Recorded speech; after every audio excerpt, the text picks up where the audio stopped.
হয়, এনিভাৰতৰ দৰ্শকবৃন্দলৈ এনিভাৰত চাই থকাৰ কাৰণে প্ৰথমতে মই ধন্যবাদ জ্ঞাপন কৰিছোঁ। মই উপস্থিত আছোঁ ডুমৰদহ গাঁও পঞ্চায়ত আৰু 19 নং গোলগঞ্জ সমষ্টি। মই এজন সদস্য আছে, তাৰ পিছত দুই এষাৰ কথা জানিবলৈ যত্ন কৰিম। 121 নং ডুমৰদহ গাঁও পঞ্চায়তত মই সদস্য হিচাপত আজি প্ৰতিনিধিত্ব কৰি আছোঁ। তা মই এটি ভোট আছে, 1006টা ভোট আছে। ভোট আছে, আগবাঢ়ি আছে মোৰ কাৰণত। মই ভাবিছোঁ পাৰ্চেণ্টেজটো আছেতো 1006টা ভোট ন, মই ভাবিছোঁ 6,600 মান ভোট পাম বুলি ভাবিছোঁ আৰু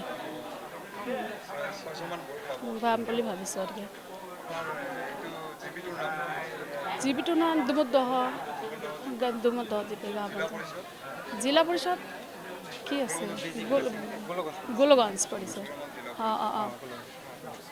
ঠিক আছে, মই তাৰ লগত এজন সতীৰ্থ আছে, তাৰ লগত কথা পাতিলোঁ যাতে।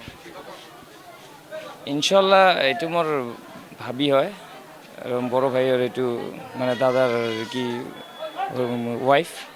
তো মই জানা মতে পাব্লিকে বহুত মানে ছাপোৰ্ট কৰিছে তেওঁলোকক। ইনশাল্লাহ মই দোৱা কৰোঁ ডুমৰদহ জিপিৰ এইটো মোৰ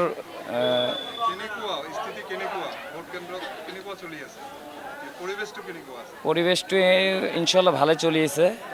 মানে মই মানে কোনো ধৰণৰ অসুবিধা নাই ইনশাল্লাহ। আৰু মই ভাবোঁ যে দোৱা কৰোঁ প্ৰশাসনো ঠিকভাৱে কাম কৰি মানে ডিউটি কৰি আছে।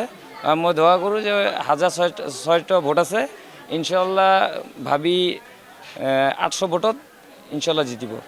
গৌৰীপুৰৰ পৰা সঞ্জীৱ ৰায়, এনিভাৰত।